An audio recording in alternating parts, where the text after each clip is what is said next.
संतोष देशमुखच्या हत्याकांडानंतर सुद्धा बीड जिल्ह्यात कायदा व सुव्यवस्थेचा प्रश्न नीट झालेला नाही। कायद्याची पोलिसांची भीती कुणाला वाटत नाही। अंबाजोगाईतील ज्ञानेश्वरीवर झालेला अमानुष हल्ला क्रूरपणाचा एक कळस गाठणारा आणि मानवतेला काळिंबा फासणारा हल्ला आहे। या हल्ल्याचा निषेध करतो। आरोपींवरती मोकासारखी कठोर कारवाई झाली पाहिजे। डॉक्टर बाबासाहेब आंबेडकरांच्या वकिली पेशात असलेली ही महिला काही तक्रारी करते म्हणून तुम्ही तिला बांधून रिंगण करून मारता। तुम्हाला पोलिसांची भीती नाही, कायद्याची भीती नाही। एक महिला आम्हाला प्रश्न कसे काय विचारते, एक महिला पोलीस स्टेशन पर्यंत कशी काय जाते, एक महिला आम्हाला कायदा का सांगते, म्हणून गावातल्या सरपंचाने आणि या सगळ्या नराधमांनी हल्ला केला। कठोर कारवाई झाली पाहिजे। ही पुरुष सत्ताक मानसिकता आहे की एक महिला आम्हाला प्रश्न कशी विचारते। तिच्या स्वजातीच्या भावकीतल्या लोकांनी केलेला हा हल्ला आहे आणि हे गंभीर आहे। पालकमंत्र्यांनी जास्त वेळ बीडला देणं गरजेचं आहे।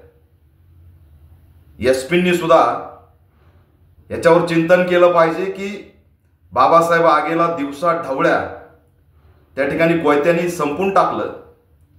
कशाची भीती कसं काय कुणाला वाटत नाही। कायद्याचा धाक आणि पोलिसांचा धाक त्या ठिकाणी वाढला पाहिजे। या प्रकरणात कठोर कारवाई झाली पाहिजे। गृहमंत्र्यांनी तातडीने दखल दिली पाहिजे आणि गृहमंत्र्यांनी अशा घटनांना भेटी द्यायला सुरुवात केली पाहिजे। जोपर्यंत गृहमंत्री गांभीर्याने घेत नाहीत तोपर्यंत ह्या घटना थांबणार नाहीत। त्यामुळे या घटनेतील आरोपींवरती मोक्यासारखी कारवाई करा, कुणालाही पाठीशी घालू नका। संतोष देशमुख हत्याकांड घडल्यानंतर सुद्धा बीड जिल्ह्यातला कायदा व सुव्यवस्था सरळ होत नाही। हे गंभीर आहे। मी स्वतः या ठिकाणी भेट देणार आहे। महिला आहे, काही असलं तरी तुम्हाला महिलेला मारहाण करण्याचा अधिकार कुणी दिला? तिच्या पाठीवरचे वळ बघितल्यानंतर हा महाराष्ट्र जिजाऊंचा महाराष्ट्र, सावित्रीबाई फुलेंचा महाराष्ट्र, रमाईचा महाराष्ट्र, अहिल्याबाई होळकरांचा महाराष्ट्र आणि या महाराष्ट्रामध्ये जिजाऊच्या लेकींना रक्तबंबाळ होईपर्यंत मारताय। यांना असणारं धिंड काढली पाहिजे या हरामखोराची आणि यांना अटक झाली पाहिजे अशी ऑल इंडिया पॅंथर सेनेची मागणी आहे। कठोर कारवाई शिवाय पर्याय नाही। भुरसटलेली पुरुष सत्ताक मानसिकता आजही जात नाही। तिला अधिकार दिला डॉक्टर बाबासाहेब आंबेडकरांच्या संविधानाने वकील होण्याचा, प्रश्न विचारण्याचा। त्या अधिकारावरती चालायला लागली म्हणून तुम्ही तिला रिंगण करून मारताय।